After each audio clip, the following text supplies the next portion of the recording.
Good evening मेरे प्यारे सभी साथियों, आप सभी को वेरी वेरी गुड इवनिंग। स्वागत है आप सभी का अपना यूट्यूब चैनल कृष्णा प्रजापति पर। साथियों, आज है 28 जनवरी 2024। आज के करंट अफेयर्स में टॉप इंपोर्टेंट क्वेश्चंस कवर किया जाएगा, जो कि सभी प्रतियोगी परीक्षाओं के लिए बहुत ही इंपोर्टेंट क्वेश्चंस होने वाले हैं।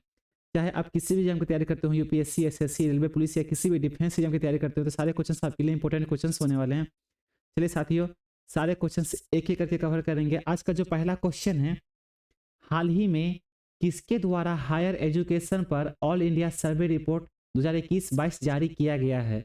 यह शिक्षा मंत्रालय के द्वारा ऑल इंडिया सर्वे रिपोर्ट 21-22 जारी किया गया है। ठीक है, इन क्वेश्चंस के कुछ इंपोर्टेंट पॉइंट्स होते हैं जो कि आपको जानना बहुत जरूरी होता है, ताकि आपको क्वेश्चन में कोई डाउट ना रह जाए और आप जो है अपना एग्जाम अच्छे से क्लियर कर पाओ। क्वेश्चन आपको याद भी हो जाएंगे अगर आप पॉइंट्स पढ़ते हैं तो इनका जो पहला पॉइंट है, भारत सरकार के शिक्षा मंत्रालय ने उच्च शिक्षा पर अखिल भारतीय सर्वेक्षण रिपोर्ट AISHE 2021-22 जारी किया है। ठीक है, तो यह शिक्षा मंत्रालय के द्वारा ऑल इंडिया सर्वे रिपोर्ट 2021-22 जारी किया गया है।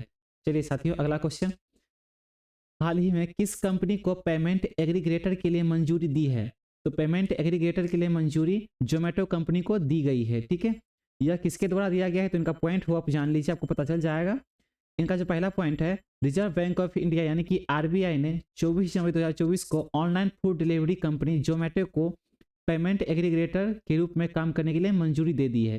तो जोमेटो कंपनी को आरबीआई ने पेमेंट एग्रीगेटर के लिए मंजूरी दिया है। ठीक है, चलिए साथियों, इतना याद रखिए। अगला क्वेश्चन है, हाल ही में कौन सी कंपनी भारत की पहली यूनिकॉर्न एआई कंपनी बन गई है? तो यूनिकॉर्न भारत की पहली कंपनी एआई कंपनी बन गई है, वो है क्रूट्रीम कंपनी। ठीक है, क्रूट्रीम कंपनी एक ओला ग्रुप की कंपनी है, जो कि 26 जनवरी को देश की पहली यूनिकॉर्न एआई कंपनी बन गई है। चलिए साथियों, इतना याद रखिए।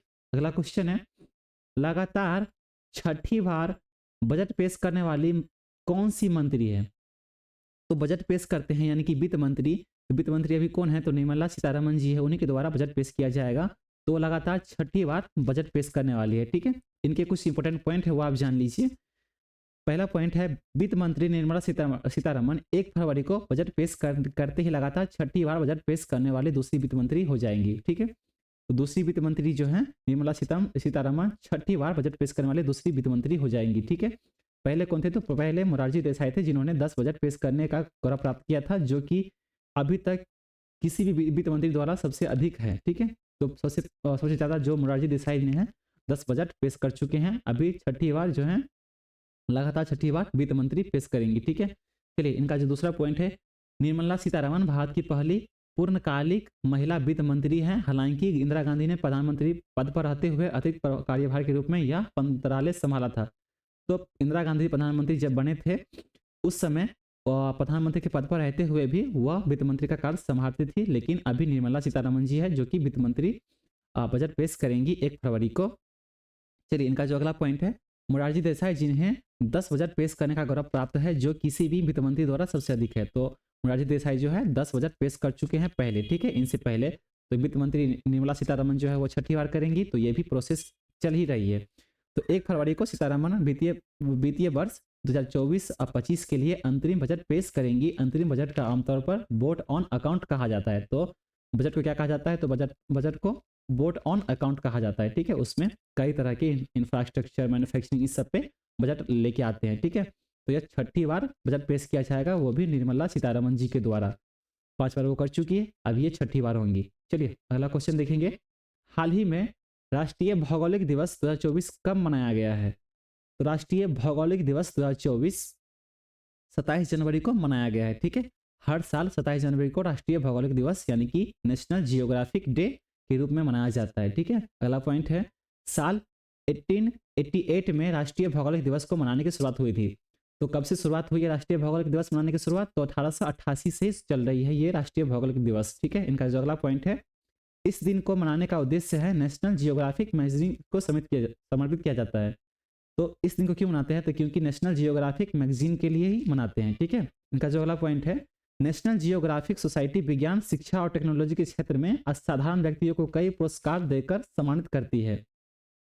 तो नेशनल जियोग्राफिक सोसाइटी विज्ञान, शिक्षा और टेक्नोलॉजी जो है कई पुरस्कार से सम्मानित करती है, जिसमें से कुछ पुरस्कार ऐसे हैं जिनका आप नाम याद रखना है, जिसमें से हार्वर्ड पदक जो है इनका पहला अवार्ड है। दूसरा जो है Rolex National Geographic explorer of the year दूसरा है। तीसरा अवार्ड है एलिजा स्किडमोर पुरस्कार Gilbert M Grosvenor educator of the year, ठीक है। चौथा अवार्ड है नेशनल जियोग्राफिक सोसाइटी यानी कि बफेट पुरस्कार। तो ये 4 पुरस्कार है, ये आपको याद रखना है। हार्वर्ड पदक, Rolex National Geographic explorer of the Year, Eliza Scidmore पुरस्कार, Gilbert M Grosvenor educator of the Year, और चौथा है बफेट पुरस्कार, ठीक है। तो इस क्षेत्र के द्वारा पुरस्कार दिए जाते हैं, ठीक है। तो कब बनाया गया है? तो 27 जनवरी को मनाया गया है। कौन से दिवस? तो राष्ट्रीय भौगोलिक दिवस मनाया गया है। चलिए, हर साल मनाते हैं 27 जनवरी को। अगला क्वेश्चन देखेंगे, हाल ही में डेजर्ट नाइट संयुक्त युद्ध अभ्यास किसके द्वारा शुरू किया गया है? तो संयुक्त युद्ध अभ्यास भारतीय वायुसेना के द्वारा शुरू किया गया है, ठीक है, डेजर्ट नाइट। तो इनका पॉइंट है वो आप जान लीजिए। भारतीय वायुसेना यानी कि इंडियन एयरफोर्स ने 23 जनवरी को फ्रांसीसी वायु और अंतरिक्ष बल यानी कि FASF और संयुक्त अरब अमीरत यानी कि UAE वायुसेना के संयुक्त से डेजर्ट नाइट अभ्यास शुरू किया है। तो भारतीय सेना ने फ्रांसीसी वायुसेना और अंतरिक्ष बल और संयुक्त अरब अमीरत और वायुसेना के सहयोग से डेजर्ट नाइट अभ्यास शुरू किया है, ठीक है। चलिए, इतना याद रखिए। अगला क्वेश्चन है, हाल ही में किस दिन ब्रिटेन के लोग होलोकॉस्ट मेमोरियल डे मनाया है? तो ब्रिटेन के लोगों के द्वारा होलोकॉस्ट मेमोरियल डे मनाया गया है, वह 27 जनवरी को मनाया गया है, ठीक है। क्यों मनाते हैं? तो आप पॉइंट जान लीजिए। सोवियत सेना के सैनिकों ने 1945 में इसी दिन सबसे बड़े नाजी यातना शिविर आश्वित्ज बिरकेनाउ को आजाद कराया था, ठीक है। तो आश्वित्ज बिरकेनाउ जो थे वो जेल में बंद थे, तो उन्हीं को आजाद कराया था ब्रिटेन के लोगों ने। तो कब कराया था? 1945 में। उन्हीं के उपलक्ष्य में ये होलोकॉस्ट मेमोरियल डे मनाते हैं, ठीक है। तो ब्रिटेन के द्वारा 27 जनवरी को मनाया गया होलोकॉस्ट मेमोरियल डे। चलिए, इतना याद रखिए। अगला क्वेश्चन है, हाल ही में पूर्व मुख्यमंत्री कर्पूरी ठाकुर को किस अवार्ड से सम्मानित किया गया है? तो पूर्व मुख्यमंत्री कर्पूरी ठाकुर जो कि भारत रत्न के द्वारा सम्मानित किया गया है, ठीक है। वो पहले बिहार के मुख्यमंत्री रह चुके हैं। इनका जो पॉइंट है वो आप जान लीजिए, आपको पता चल जाएगा। कर्पूरी ठाकुर बिहार के CM रह चुके हैं, उन्हें 100वीं जयंती मनाई गई है, ठीक है। तो 100वीं जयंती उनकी मनाई गई है। बिहार के CM वो रह चुके हैं। कहाँ से थे? तो पता चल जाएगा आपको। अगला पॉइंट देखिए, कर्पूरी ठाकुर का जन्म 24 जनवरी 1924 को समस्तीपुर के पितौंजिया गांव में हुआ था, ठीक है। तो उनका जन्म जो है 24 जनवरी 1924 को हुआ था। कहाँ पे हुआ था? तो समस्तीपुर बिहार का एक जिला है जहाँ पे पितौंजिया गांव है, उन्हीं गांव में उनका जन्म हुआ था। और उनका निधन जो है 17 फरवरी 1988 को हुआ था, ठीक है। तो 1924 में जन्म हुआ, 1988 में उनकी मृत्यु हो गई थी। चलिए, इनका जो अगला पॉइंट है, कर्पूरी ठाकुर 2 बार बिहार के CM और 1 बार डिप्टी CM रह चुके हैं। तो 2 बार CM वो रह चुके थे और 1 बार डिप्टी CM भी रह चुके थे, ठीक है। चलिए, अगला पॉइंट देख लीजिए। उन्होंने देश में पहली बार OBC आरक्षण दिया था। वह देश के पहले ऐसे CM थे जिन्होंने अपने राज्य में मैट्रिक तक पढ़ाई शुरू मुफ्त कर दी थी। तो OBC को आरक्षण देने वाले पहले मुख्यमंत्री कर्पूरी ठाकुर जी थे। और देश में पहले मैट्रिक तक पढ़ाई करने के लिए, मतलब राज्य में, बिहार राज्य में मैट्रिक तक पढ़ाई मुफ्त करने के लिए कर्पूरी ठाकुर ही थे, जो कि कांग्रेस के मुख्यमंत्री थे। उन्हीं के द्वारा यह आरक्षण दिया गया था, ठीक है। उन्हीं के द्वारा ये योजनाएं लाई गई थी। तो अभी तक भी 10th की मुफ्त पढ़ाई चलती है, ठीक है, बिहार में। चलिए, आप इतना याद रखिए। उनका जन्म जो है 24 जनवरी 1924 को समस्तीपुर जिला में हुआ था, पितौंजिया गांव में। उनका निधन जो है 17 फरवरी 1988 को हुआ था। उन्हें भारत रत्न पुरस्कार दिया गया है, ठीक है। वो 2 बार मुख्यमंत्री और 1 बार डिप्टी CM भी रह चुके हैं, ठीक है। उनकी 100वीं जयंती मनाई गई है। चलिए, अगला क्वेश्चन देखेंगे, हाल ही में किसके द्वारा बोइंग सुकन्या कार्यक्रम शुरू किया गया है? तो बोइंग सुकन्या कार्यक्रम प्रधानमंत्री नरेंद्र मोदी जी के द्वारा शुरू किया गया है, ठीक है। चलिए, इनका जो पॉइंट है वो आप जान लीजिए। प्रधानमंत्री नरेंद्र मोदी ने शुक्रवार 19 जनवरी को अमेरिकी विमान विनिर्माता बोइंग के नए वैश्विक इंजीनियरिंग एवं प्रौद्योगिकी केंद्र के उद्घाटन के दौरान बोइंग सुकन्या कार्यक्रम शुरू किया है। तो बोइंग सुकन्या कार्यक्रम शुरू करने से पहले प्रधानमंत्री नरेंद्र मोदी ने वैश्विक इंजीनियरिंग एवं प्रौद्योगिकी केंद्र का उद्घाटन किए थे। उसके बाद वो बोइंग सुकन्या कार्यक्रम शुरू किए हैं, ठीक है। कब किए? तो शुक्रवार 19 जनवरी को शुरू किए हैं। चलिए, इनका जो अगला पॉइंट है वो आप जान लीजिए। बोइंग सुकन्या कार्यक्रम के तहत भारत की लड़कियों एवं महिलाओं को विज्ञान, प्रौद्योगिकी, इंजीनियरिंग एवं गणित के क्षेत्रों में महत्वपूर्ण कौशल सीखने और विमानन क्षेत्र की नौकरियों के लिए प्रशिक्षण का अवसर प्रदान करेगा, ठीक है। इनका अगला पॉइंट है, इस कार्यक्रम के तहत युवा लड़कियों के लिए STEM मतलब science, technology, engineering and mathematics क्षेत्र के करियर में दिलचस्पी जगाने के लिए 150 स्थानों पर STEM लैब बनाए जाएंगे, ठीक है। तो ये लड़कियों और महिलाओं के लिए है विज्ञान, प्रौद्योगिकी, इंजीनियरिंग एवं गणित यानी कि साइंस, टेक्नोलॉजी, इंजीनियरिंग, मैथमेटिक्स। ठीक है, तो ये प्रधानमंत्री नरेंद्र मोदी जी के द्वारा बोइंग सुकन्या कार्यक्रम शुरू किया गया है। ठीक है, और नए वैश्विक इंजीनियरिंग एवं प्रौद्योगिकी केंद्र का उद्घाटन वो भी प्रधानमंत्री नरेंद्र मोदी जी के द्वारा ही किया गया है। चलिए अगला क्वेश्चन देखेंगे। चलिए साथियों, आज का जो 27 जनवरी का जो महत्वपूर्ण दिन है वो आप याद रखिए, जो कि आपको क्वेश्चन में आने वाले हैं या आ सकते हैं। ठीक है, इंपॉर्टेंट डे है, आपको याद रखने ही चाहिए। इनका जो पहला पॉइंट है, वर्ष 1880 में थॉमस अल्वा एडिसन ने बिजली से चलने वाले बल्ब का पेटेंट कराया था। तो थॉमस अल्वा एडिसन जो थे, बिजली से चलने वाले बल्ब का पेटेंट 1880 ईस्वी में 27 जनवरी को ही किया था। ठीक है, इतना आप याद रखिए। अगला पॉइंट है, वर्ष 1948 में पहला टेप रिकॉर्डर बिका था। तो पहला टेप रिकॉर्डर बिका कब? 1948 ईस्वी में 27 जनवरी के दिन ही बिका था। चलिए अगला पॉइंट है वो आप जान लीजिए। वर्ष 1959 में नई दिल्ली में पहले इंजीनियरिंग एंड टेक्नोलॉजी कॉलेज की आधारशिला रखी गई थी।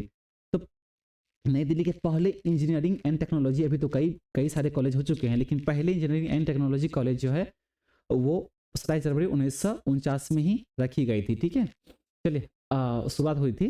चलिए अगला पॉइंट है, 1974 में राष्ट्रपति बीवी गिरी ने नई दिल्ली के 3 मूर्ति स्थित नेहरू मेमोरियल म्यूजियम को राष्ट्र को समर्पित किया था।